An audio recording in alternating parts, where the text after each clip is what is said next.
And here we are. Hello, everyone. We're a couple of minutes early to make up for the fact that we were a couple of minutes late last week. We're trying to be kind. So I would like to introduce you to my guest, Maxine Laceby. Hello, Maxine.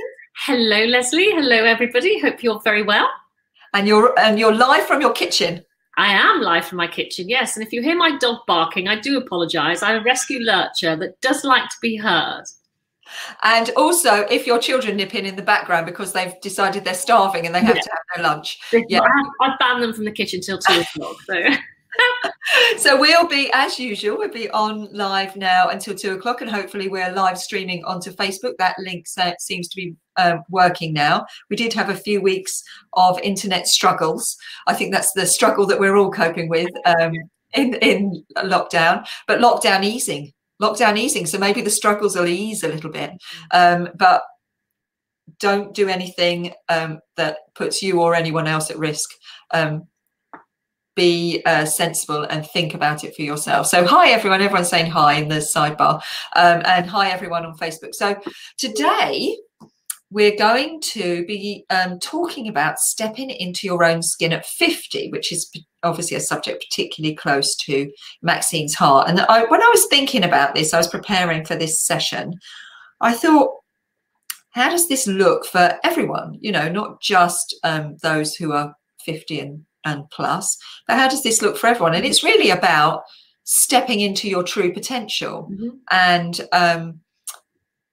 finding your groove, finding your tribe and finding your groove. So I thought as usual, I've written a little blog post to go up on the Pure website afterwards, and that is really top tips on how to grow and fulfill your potential.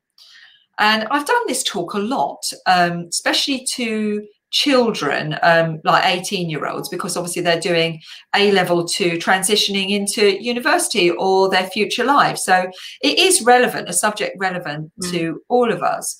And some of the things that I talk about regularly that you need to be aware of when you're like looking at potential is actually awareness. You have to be more conscious and thinking and alert and aware of everything that's going on around you, and not leaving everything to your subconscious brain. We talk about that a lot, not leaving your life in the hands of your subconscious brain, because it's there to save you and protect you, and it's your best friend, but also it can hold you back because it's full. That subconscious brain is a massive storage area of all the things that have gone before, not just for you, but, you know, for your family and your granny and, you know, and all of that. That all comes down the evolutionary trail at us.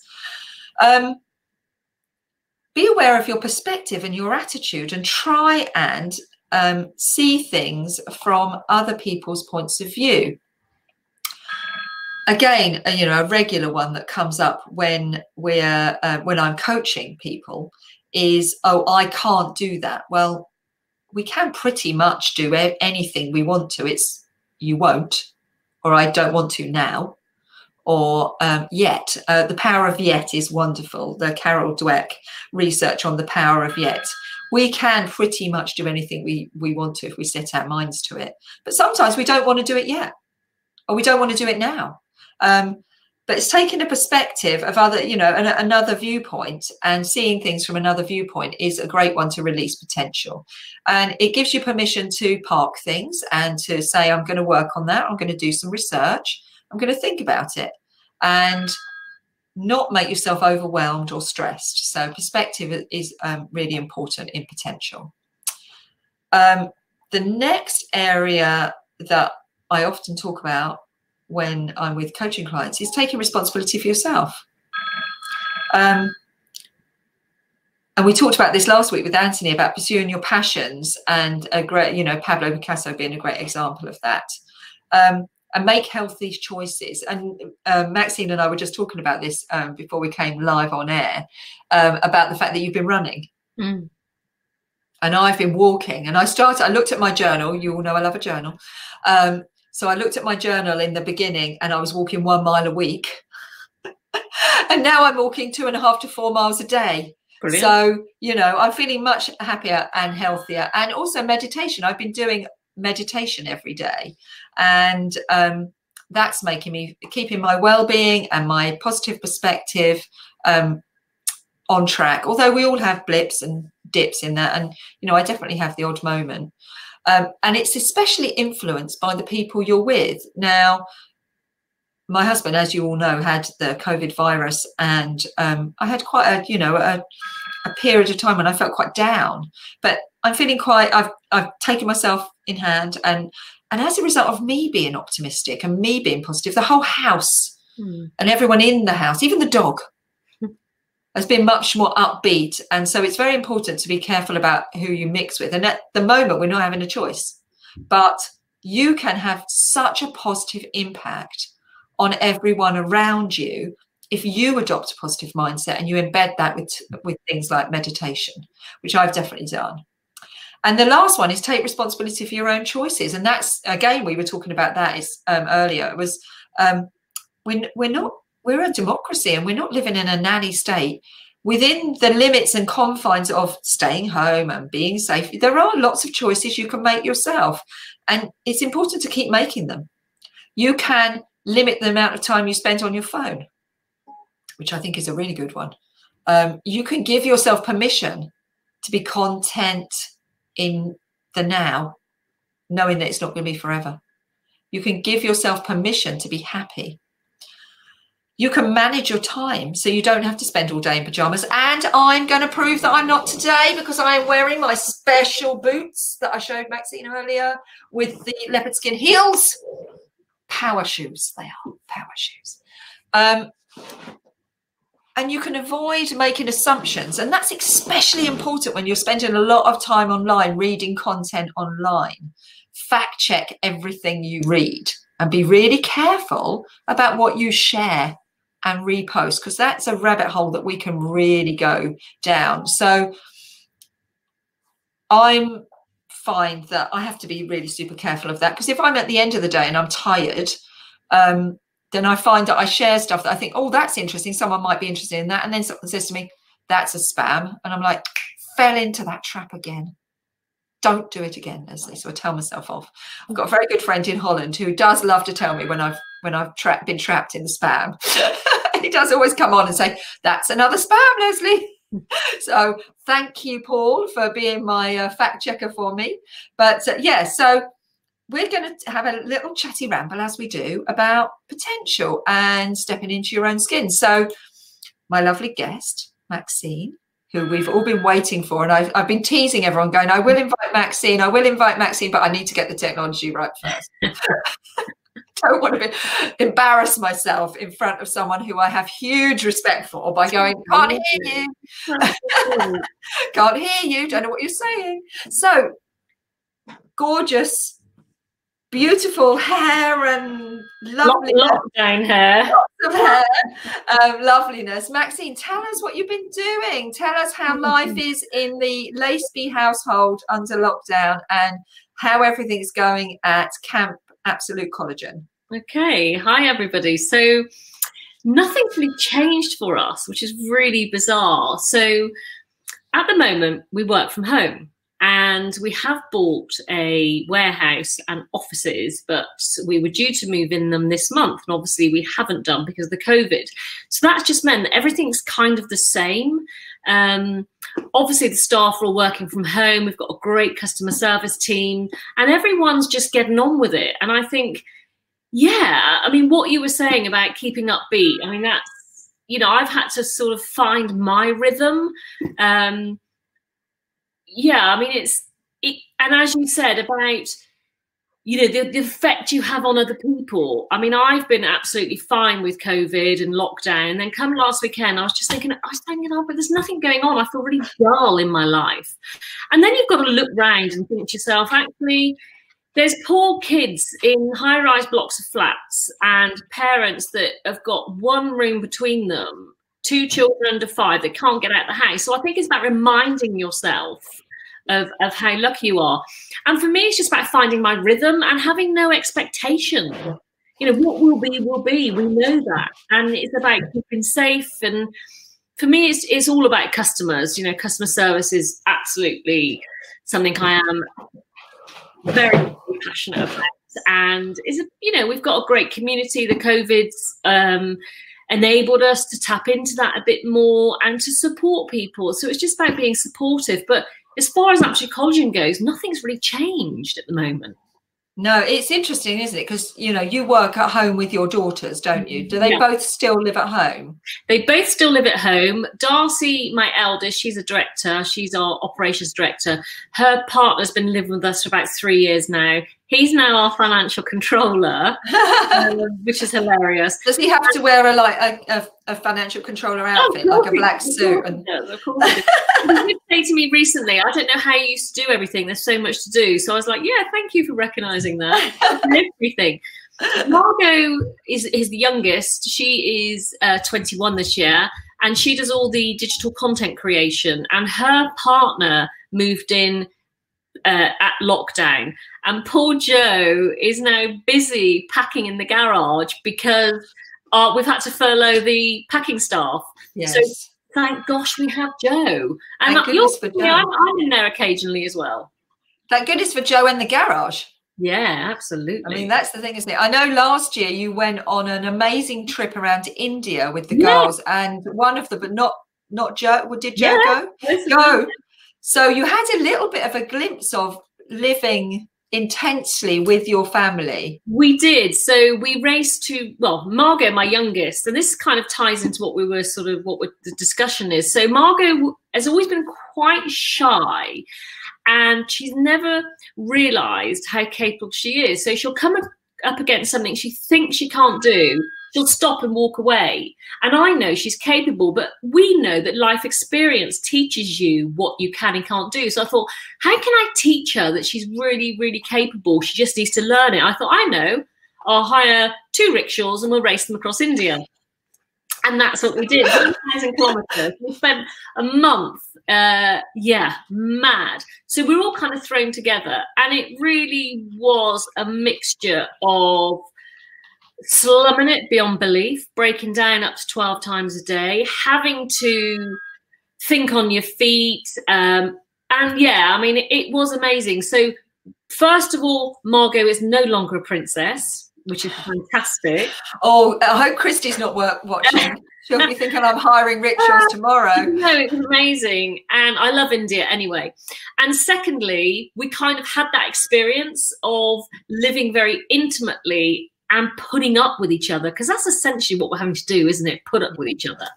Yeah, it's that thing about, you know, you become the sum of the 5 people you spend the most time with. Yeah, interesting. And a lot of times, you know, we're talking about, that can be your family, your work colleagues, the people you interact with online. But at the moment, you're going to become the sum of the 5 people in your household. And some people haven't got 5 people in their household. You know, we have. Excuse me, I've got the hiccups. We have, but it's life. I've got hiccups. We have, and as you know, you've got 5, haven't you, in your house, plus the dog, plus Rosie the lurcher, plus the lurcher, and so you become the sum of those people. So yeah, it's interesting how we will behave differently, how that might influence us. And as you say, you've got a little taster of that when you're in India. So maybe that's why things are kind of trucking along okay for you now, because our brain waves, there's been some, hang on a minute, let me click back over here. It was a particular guy who did some research into this, and he looked at cinema goers. I think he was called, the name of Moran Cerf, I think is what I want to say is the name of the guy. He looked at cinema goers, and found that their brainwaves start to match each other as they're watching the same film. Wow. So I know, Moran Cerf, and he was a neuroscientist for Northwestern University in America, and he did a massive study on brainwaves, and he found that the most engaging trailers all produce the same patterns in people's brainwaves. Isn't that amazing? Very much. It just goes to show, we've been in lockdown for nearly 8 weeks now with this same group of people. It's inevitable that we are all going to be starting to behave a little bit similar and enjoy the same things, and hopefully maybe it'd be that we all get on a little bit better after this. I know, I'm missing my daughter. She's in Manchester, and we were just talking about this before we came on live. She works for the Hut Group, which is a beauty, you know, she looks after beauty brands, and she's just launched the website. She's going to hate me for saying this now, because she told me not to tell anyone last week. She didn't want it to crash. She's just launched the brand new online selling platform for Burt's Bees, and we all love Burt's Bees. And now you can buy online. And she was saying, but they've only got a certain amount of stock, like you, in the warehouse, and she doesn't want loads of people going on and buying it. I was like, Christy, this is a bit double-edged sword here. So do go on and buy Burt's Bees and Absolute Collagen, because Absolute Collagen have got it all in their garage, and I'm sure Christy can get some more stock, while she is now doing the translation for the German and I think French sites as well. So that's about to launch in the next, you know, month or so abroad as well. So yeah, it's being resourceful and resilient, isn't it? And working out what you can do.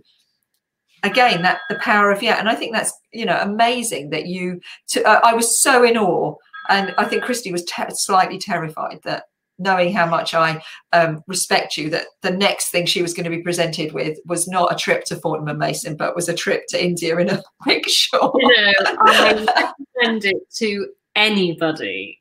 As I said, we did 5-star a couple of times, and we stayed in hotels we wouldn't even shower because it was that dirty. Oh. And so it was a real mix. But it tests us, and that was what we wanted to do.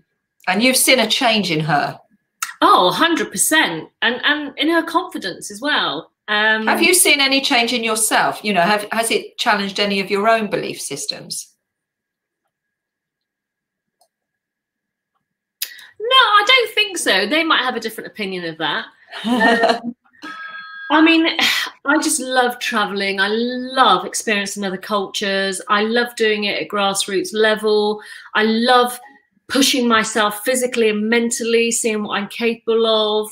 And I love a challenge. So it just ticked all those boxes, and I'm itching to do something else now. I was going to say, do you think that's why you had the dip? Because you're like me. 100%.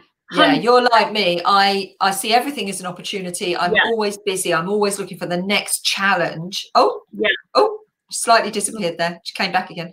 I'm always looking for the next challenge, and it's all right. You'll refocus in a second. There we go.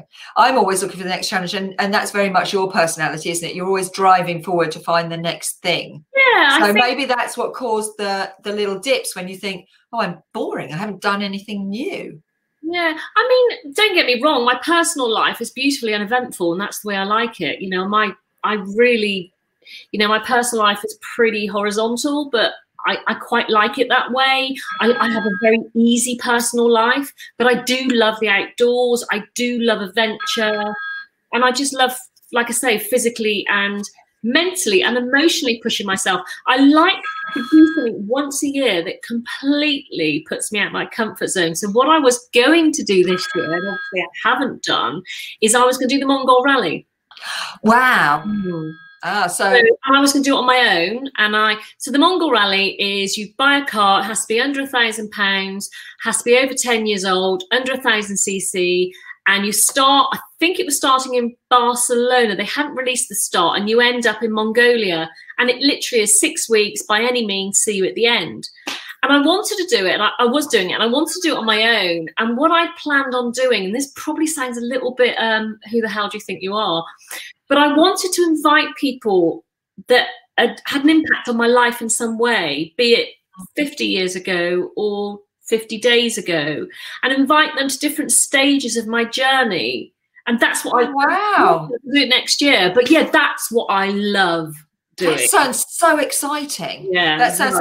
I know Griselda, who's watching, and Jeremy, they often do trips all over the world, and they go off for like 2 or 3 months at a time. And they've been to Mongolia, and Jeremy produced an amazing series of work last year for our exhibition last year, all based on those travels, and it was an interactive piece. It was incredible. And he was just about to have an exhibition in the Isle of Wight, literally the weekend after lockdown, which obviously hasn't happened, but they have agreed to move it to next year.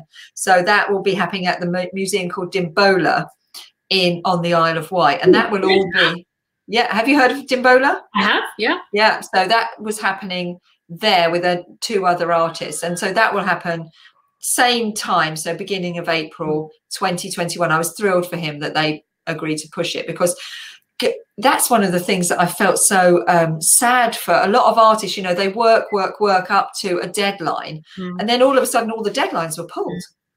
And I can't see any of the exhibition program coming back on stream until next year at the earliest. All of the autumn shows have been postponed or cancelled. We won't be doing our live event in October that we normally do, but I have already agreed provisionally with a venue for spring next year, assuming the crowd, you know, the social distancing measures are removed. Because if you do a big art fair, you're trying to attract thousands of people. You're not trying to have one at a time. That kind of defeats the object. So yeah, I'm hoping that by spring next year we'll be able to do that. And so very much so for Jeremy, that his exhibition at Dimbola then can go ahead in the way that he foresaw it. But that was all about Mongolia. So I'm sure they would love to hear about your experiences. And you did, you started back on your journey, stepping into your own skin by doing a fine art course, didn't you? Yeah, so you know, I didn't complete the fine art course, and there's a reason I didn't. I'll go into that, but it just gave me so much. So I got to 50, and my children no longer needed me, which was brilliant. And I don't know about everybody else. I can only talk from my point of reference, but I'd always had to be mother, wife, daughter, friend, sister. So every morning I would get up and I would say to myself, who does everybody need me to be today? And I would put this hat on of who everybody needed me to be. And I kind of got to 50 and I just thought, wow, I can be whatever I want because nobody needs me anymore. And it was the most liberating experience. Most of my friends have found that experience quite frightening. I found it absolutely so empowering. And I thought, right, what am I going to do? And I always love art. I absolutely adore art. And I thought, okay, I'm going to do a fine art degree. And so I went along to my local university, Wolverhampton, and applied, got on. One of the first projects I did was Dare to Go Bare. So I used to have long, dark, curly hair, which I had dyed every 5 weeks. I always felt I had to look a certain way. And I think that was a hangover from growing up in an environment where men were more important than women. And women were seen in my childhood as an object. My mum did some modeling. And so there was always this, you have to look a certain way. And I'm kind of talking retrospectively, looking back on my journey. And so, yeah, I found myself whatever I wanted to do. And so my Dare to Go Bare was about me, a woman of a certain age, letting her hair go grey, having it cut short. I mean, it was very extreme. And wearing no makeup for a number of months. And I just wanted to see how people reacted to me. What it actually made me do is it made me realize how desperately insecure I was about who I was, what I looked like. And it just really shocked me how I had been treating myself. And I just thought, you've got it all wrong. You have to sort this out. So for me, at that point, I knew it was a physical, emotional, and spiritual kind of approach into stepping into who I was. And it's really weird because I'd always have said to you, oh, I'm very me. You know, what you see is what you get. This is who I am. But looking back, I wasn't being me at all. No. And the irony is, since I chose to do that, and it wasn't hard, it was really difficult because I remember thinking, what if I don't like myself? What if I expose myself for what I am 100%? What if I find out I'm not a very nice person? What if I don't like myself? What if I'm a fraud? What if I'm a fake? And all these things were going through my head because all my life I'd hidden behind something. And I don't know I've only got my point of reference, and I don't know. I'm adopted, so I don't know if that plays into it. I was adopted at 10 months old. I don't know, but I've always felt a bit of a chameleon, like I had to be somebody for somebody. So this whole process of stepping into my own skin was just so liberating, and it was also terrifying. But I can honestly say, from that moment on, the world opened up to me. And there's this saying in artistry, isn't it? I think it's artistry. Open your heart, open your arms, and the world will find you. And that's really what happened for me. And my experience is, the more I became myself, the better things got.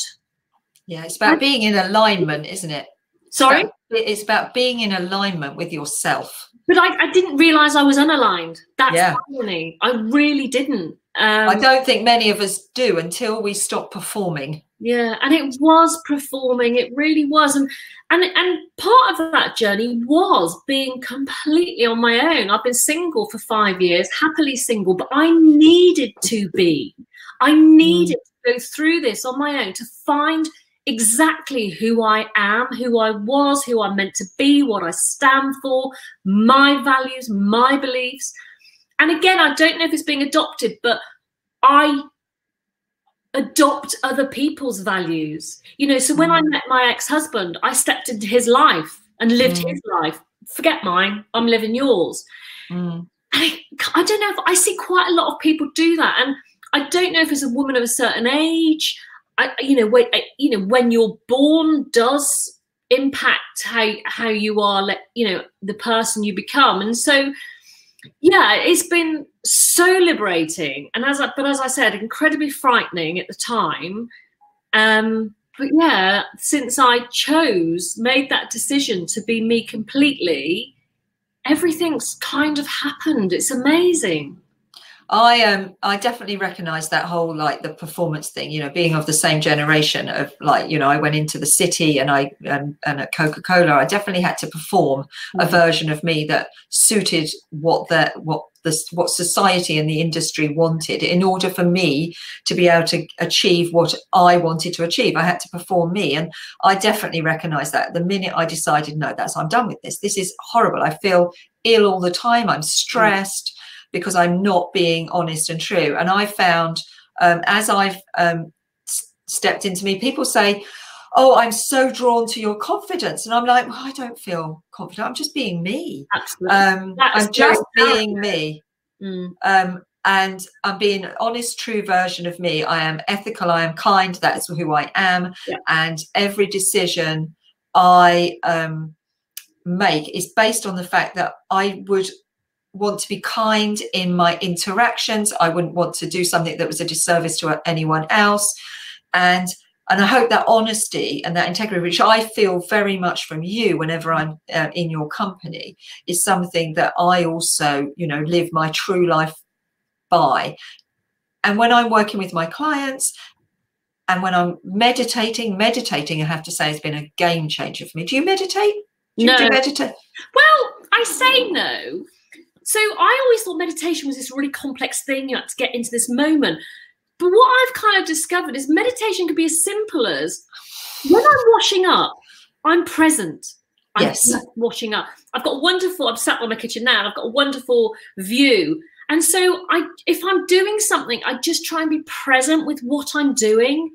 That, for me, is a form of meditation. If I just run and I listen to the birds and, smells. That is forest bathing you're doing then, because you're being present in the nature. Yeah. Absolutely. People say, I often say to people, do you meditate? And they go, oh no, oh, that sounds so complicated. I say, no, it's just breathing. So it's just breathing.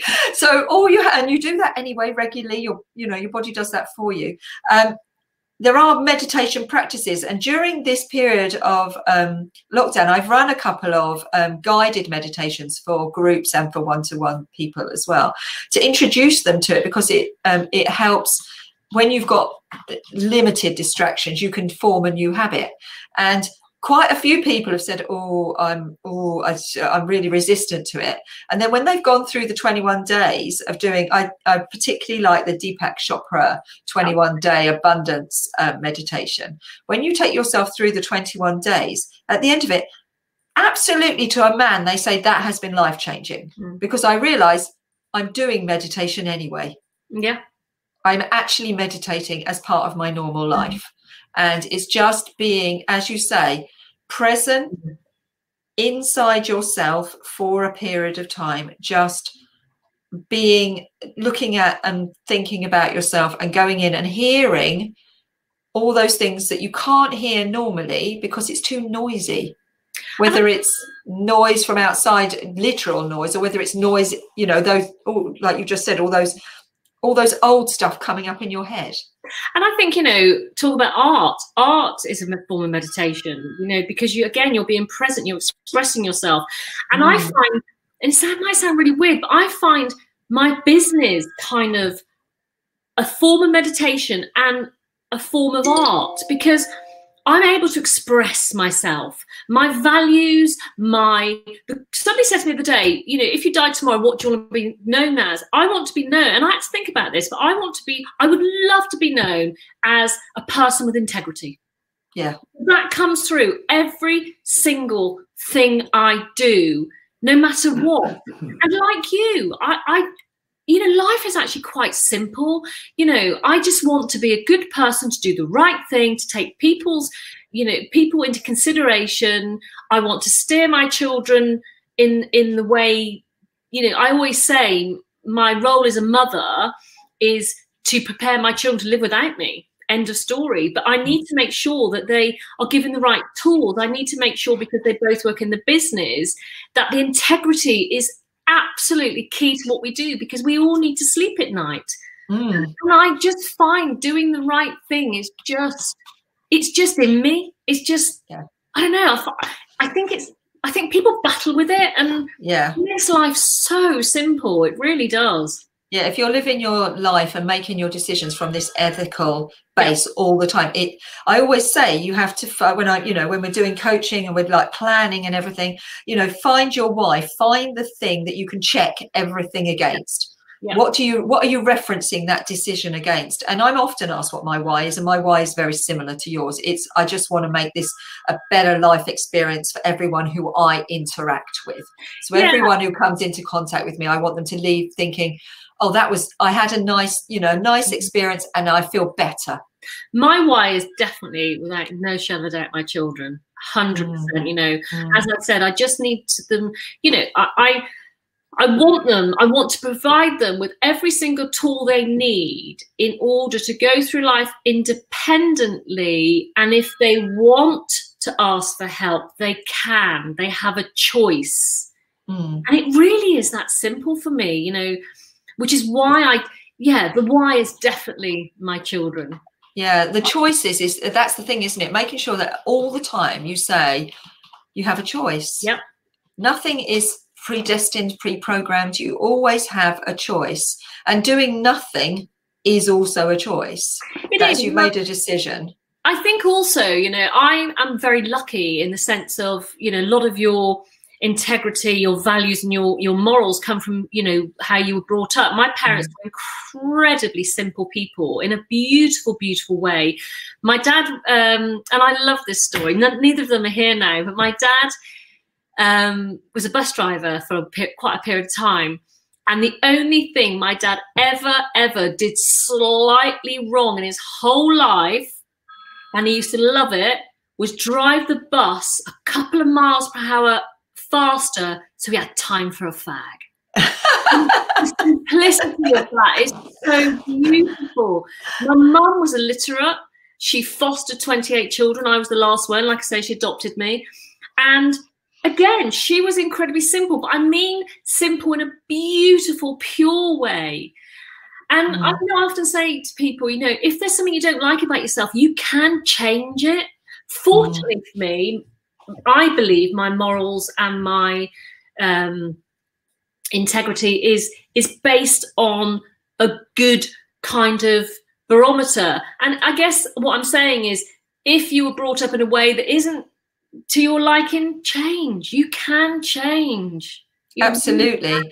I completely agree with you. You know, you evolutionary and genetically and socially pick up these things as you go along, but they don't define you. You have the choice at any point to say, no, that's not working for me now. I mean, I was discussing this with Anthony last week that, you know, I was very privileged to have some very formidable women in my growing up, 2 aunts and a very strong mother, and my mother is still here and still on the she's still on the plot.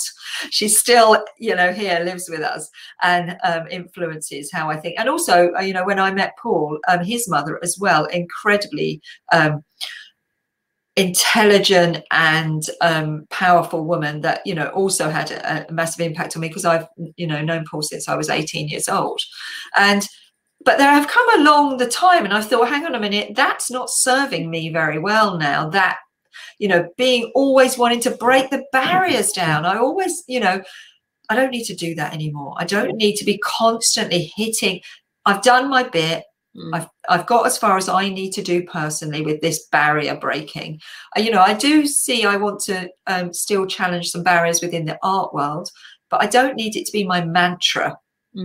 My mantra can be a lot more simple, which is just, you know, being kind and making sure that everyone benefits from the interaction. And that can be the tiniest thing. Nice way. Yeah. And those women had a massive impact on me, as did my dad. You know, I have a incredibly close relationship with my dad, and my dad sadly isn't here either anymore, and I miss him every day. But he was the one who said to me, and I remember it absolutely, and he did it in his actions as well as in his words, you can do anything you set your mind to. Don't let anyone hold you back. You can do anything. I remember saying to Darcy when she was about 4 years old, so Darcy's my eldest daughter, we were driving in the car and we were talking about, well, she was saying, what am I going to be when I grow up? And I said, I don't know, you can do anything you want. You know, the possibilities are endless, but you have to believe in yourself and you have to make it happen. And she thought for a couple of minutes. She went, a horse. I want to be a horse. I can tell her that's not going to happen. That's never, well, you could sew yourself an outfit and we'll see how we go. We did. Going back to people that influence you, my mother was a massive influence on me. Now, my mother she would blend into the background. You never were aware she was there. You know, she was quietly there, but incredibly strong. And I love the fact that she was like that. You know, she wasn't overbearing. Yeah, so I do think we've all got role models, and sometimes we just need to look around for them. They're there, and you know, set your mark where you want to be. I think that's so important, actually. The role model or the mentor, and role modeling is and we what you're saying is you're role modeling for your children, and that's really important. I hope I role model for my children as well, and I hope I, you know, and then intend to role model for others. But finding your role model comes back into that thing about you become the sum of the 5 people you spend the most time with. So pick really good role models. And I know when I was you know, my mum will admit this, you know, some of her parenting while I was growing up wasn't, you know, the best, because she was dealing with stuff herself. You know, there was stuff going on in our lives as I was growing up. And so when I had my own children, I had to look around and find some role models who I could start mirroring their behavior of, because I didn't think I was going to have any children. And then I suddenly had this precious child, and I was like, I don't even know what to do now. I've got to this point and I have no skills. I have no idea what to do now. And I looked around and I found some very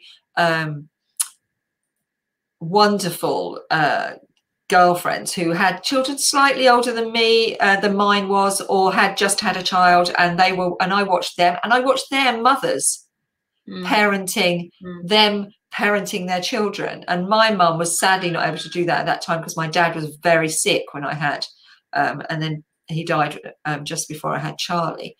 So she wasn't able to do that. But I used them as role models to help me work out how to bring up my children. And role models are incredibly important throughout our lives. But also, I think, you know, what Peter's just said there. Yes. You know, we also have to shake off other people's. My brother was my nemesis. He was 5 years older than me. I ruined his life. Was he your birth brother? No, he was their real son, and I came along. So he was the first 15. My mum had 15 brothers and sisters. He was the first boy of a long line. He was treated like God.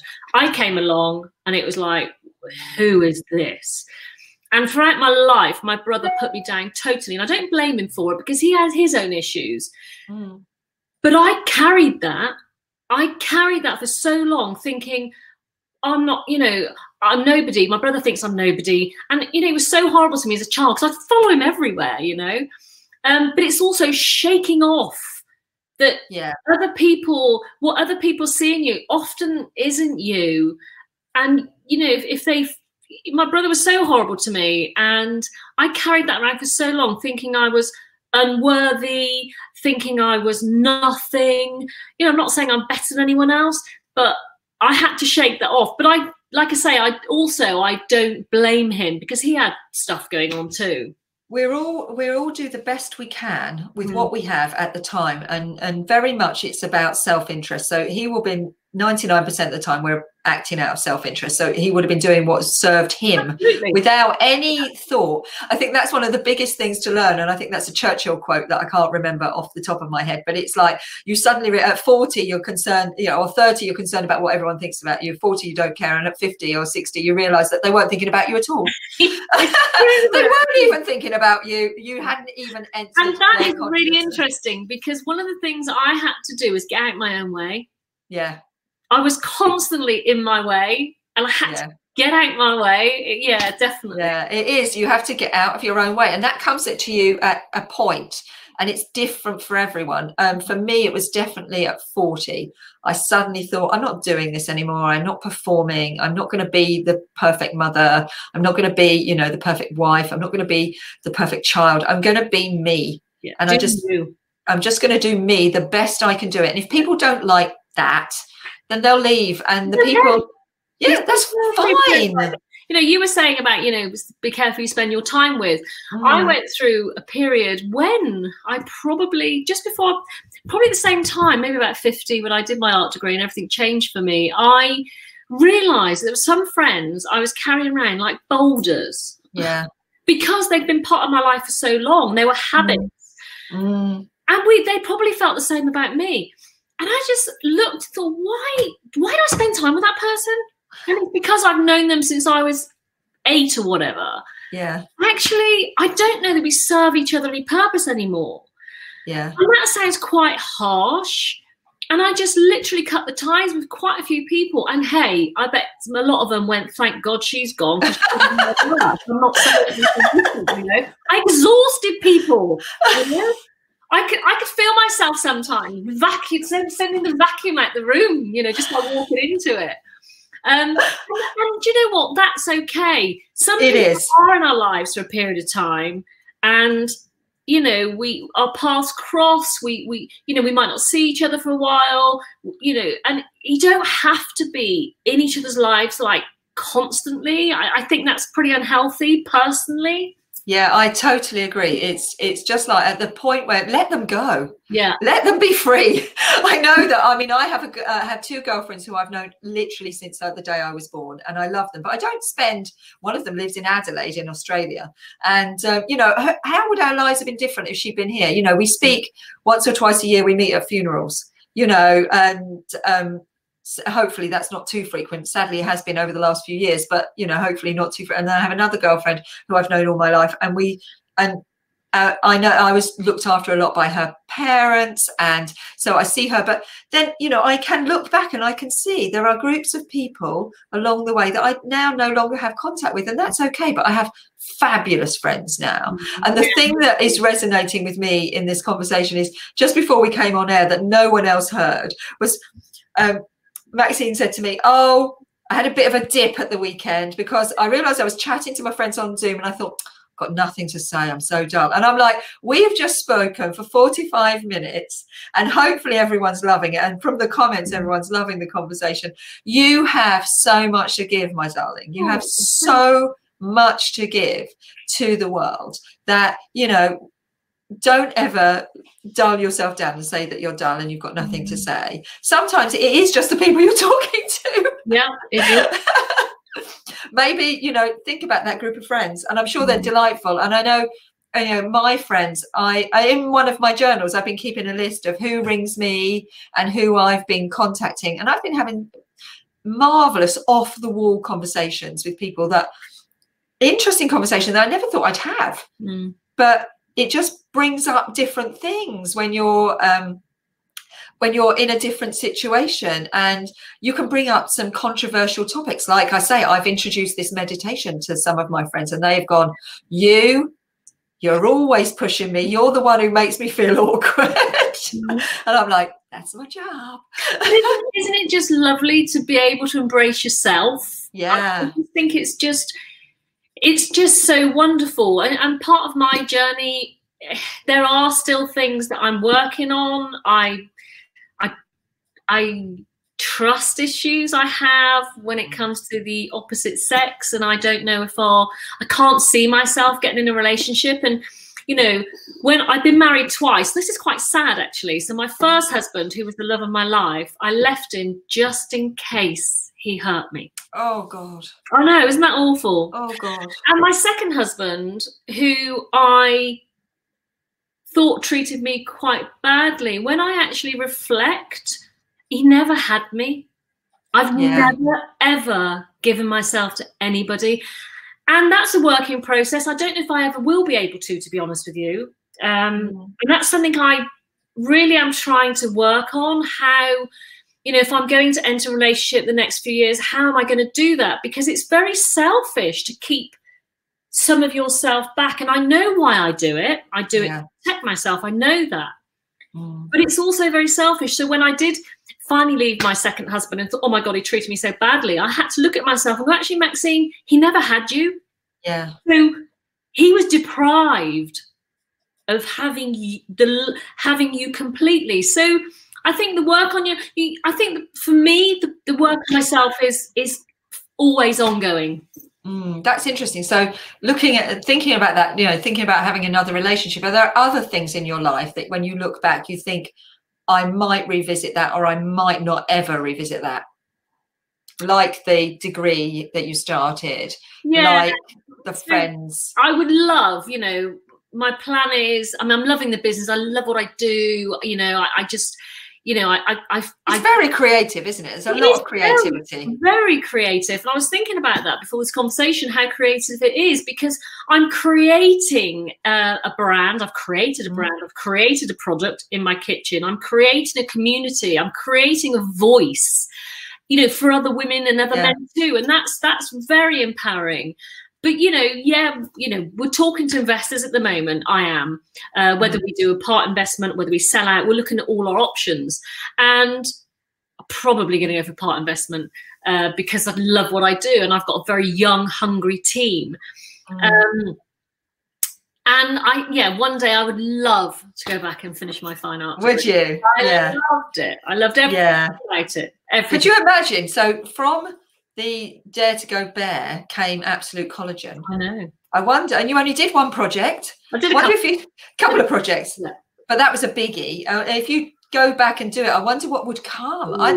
For me, that's exciting. It's installation for me. I love installations. You know, I can't paint.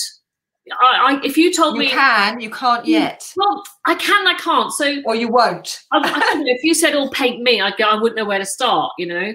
But yeah, I mean, the whole. I think what my art degree gave me was a avenue to be creative, and that out of that creativity came so much. And I only did it for a year. New world. So they're saying, can you tell us a little bit about your product, Maxine? You kept it till the end. So part of art degree, Dare to Go Bare, was, as I said, strip myself of makeup, realized I was so insecure, had to put myself back together.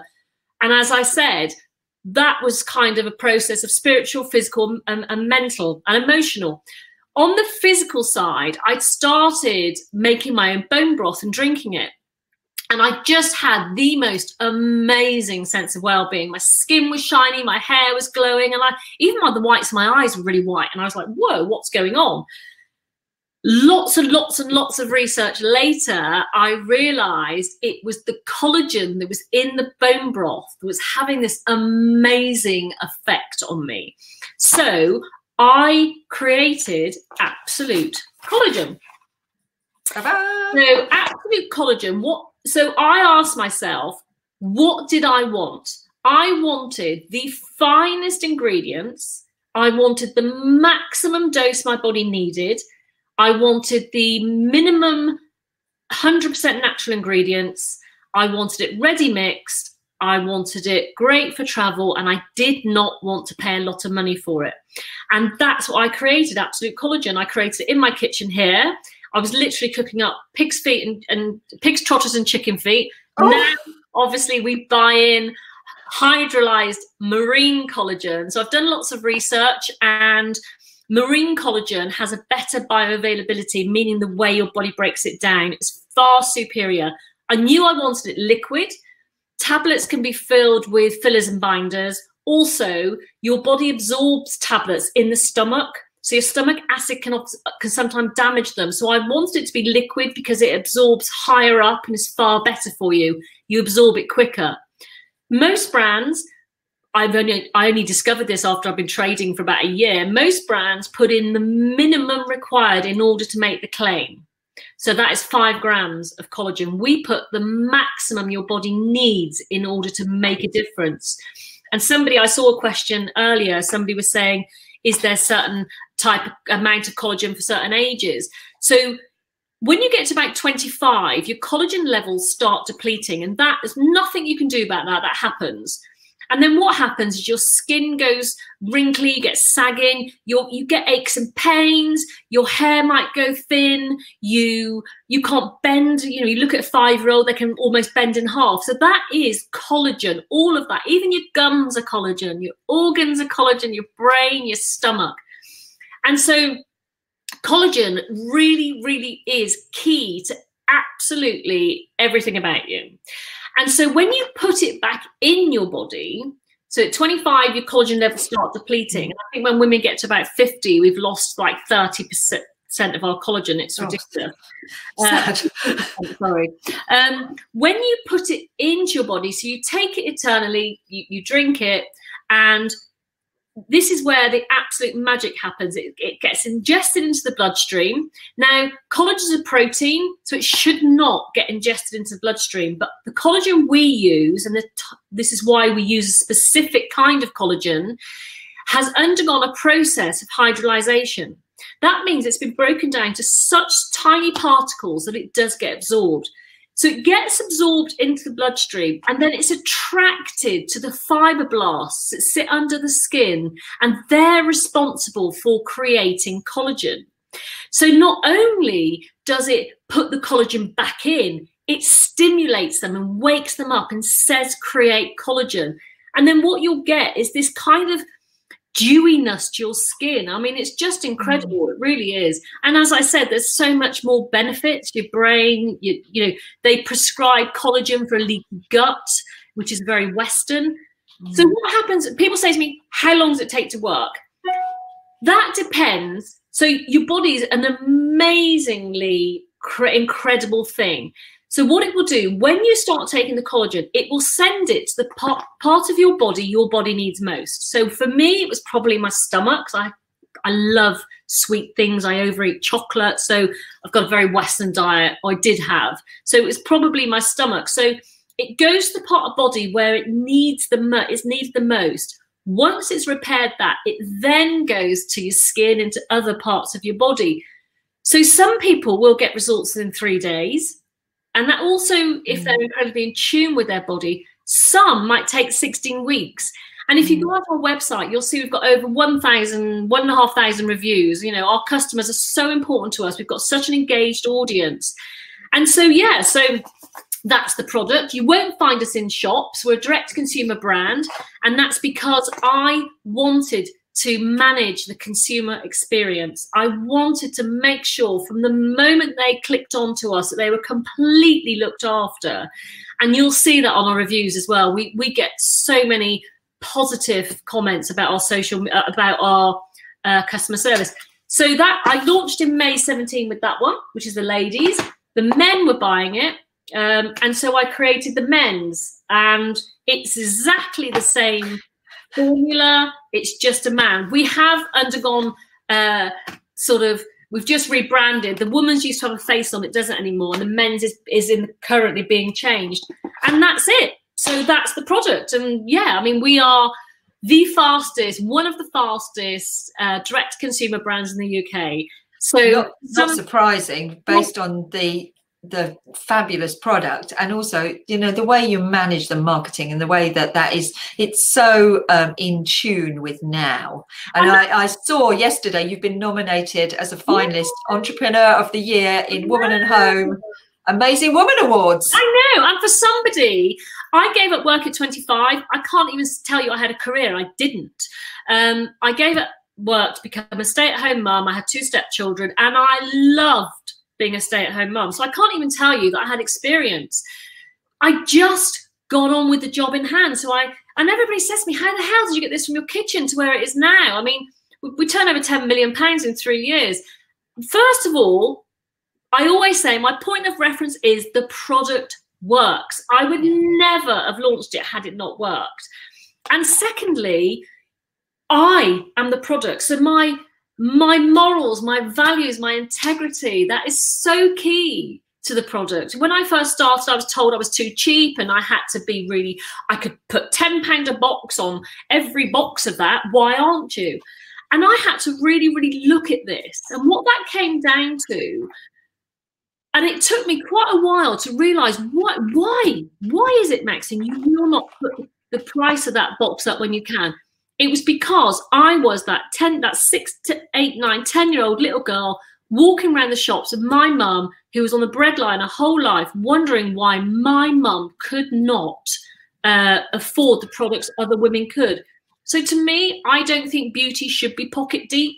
And this works out for 8 grams of the best collagen you can get. It works out £1.93 per day. Wow. Yeah. So we've got some questions. Yes. We've got some questions. I'm going to start asking you these questions because we are coming up to the 2 o'clock, and Maxine has been wonderful and given us a fabulous hour of her time, but we do have to be mindful of the fact that you do have other things to do today apart from sitting here.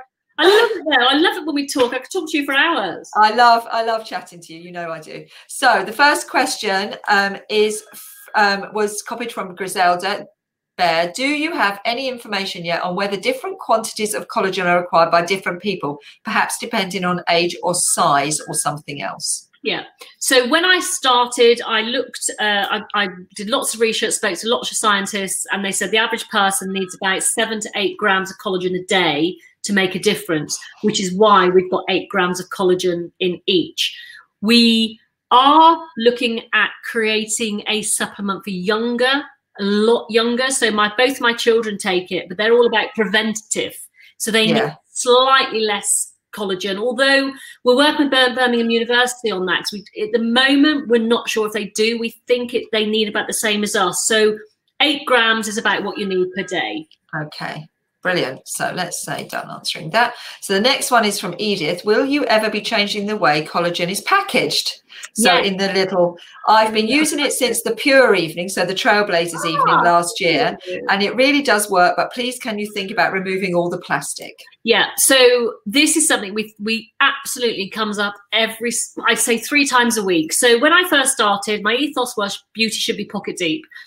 Now it's about the plastic. If it was as simple as putting it into a glass bottle, we would have done that by now. That creates its own carbon footprint, and it's not that simple. So we are working again with Birmingham University, who've been brilliant, and we're looking at creating a recyclable plastic sachet. However, we are also looking at, Darcy, my daughter at the moment, is looking at putting it into a jar, where you get the jar on day one and then you keep the jar and then you just get a refill to put in it. So yes, we are looking at that, but it's not, as I said, if it was as simple as putting it in a glass bottle, we would have literally done it by now. Yeah. These things are never quite as simple as they seem, are they? And what happens if you can't do marine source? Okay, so I can't see that not happening. So the collagen, you have to be really, really careful with collagen. So there's lots of collagen out there. There's not even collagen, it's gelatin. I wouldn't go near it. And I certainly wouldn't be putting it in my body. We only buy from 2 absolutely certified, reputable companies, and we would never buy from anyone else. We are their biggest customer, or one of the biggest customers. And so the fish we use is fish that's already heading for human consumption. So no fish has been killed.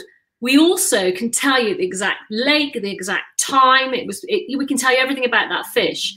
I personally would not be putting bovine or porcine or any other form of collagen in my body, because I know that marine is the best. So yeah, I wonder whether maybe, I'm wondering whether maybe some of that question is about an allergy to So most people don't get an allergy. So if you have a fish allergy, it's not a crustacean. We do obviously say that, you know, if you have a fish allergy, it might affect you. However, we find that most people aren't affected. So if you're allergic to clams, mussels and prawns, the chances are you won't be allergic to this. Okay, so that's, I think there's 2 sides to that. You have to bear that in mind. Yeah, that allergies are, you know, out there. I know my mother-in-law has an allergy to fish and a touch allergy to plastic, so that's why she can't use. I can't use it at the moment, but you know, would be fabulous for her if we resolve some of those the plastic issue. So that has just been absolutely amazing. I wonder if the everyone's asking, you know, can we put a link into where they can buy, and maybe you can offer them a little kind of incentive. Yeah, of course. Come on board. I will put a link in to the website, and I will offer some incentive. But again, that'll be on the link as well. Yeah, so we'll offer you some incentive, and what we'll do is we'll share that on the Pure Facebook page, and we'll also put it out to our members. We're having a members Zoom meeting on Friday night because we're about to launch a new event, a new online event. Exciting. So we'll let you all know the link for that as well then. So you'll be able to go on and have a go. And as Edith said, you know, she came to the Trailblazers event last year, and I know a lot of people did and started buying it and have been buying it literally ever since. So it's been amazing. Aww. Thank you so much. Thank you. Everyone's saying how great it's been, and thank you. And thank you for your time. Thank you. We wish you all the best with the award. Well, I'm doing it. Exciting. We wish you all the best with Mongolia next year. Yeah. Never know, I might be one of the 50. I don't know what else I've got to do. I might have to do some more. And more helping. I will come to the Isle of Wight next year. Yes, come to the Isle of Wight. We will send you the details. It's going to be like the first weekend of April, because that's when it was. It was like the 1st to the 3rd was the launch, and we were all going. And so so we'll send you the invite to that, and Jeremy and Griselda will invite you. I'm sure I'll send you the details. And good luck with the investment. Thank you. See how that goes. Bye. Thank you so much. Bye. Bye. We're ending now. Bye. Bye.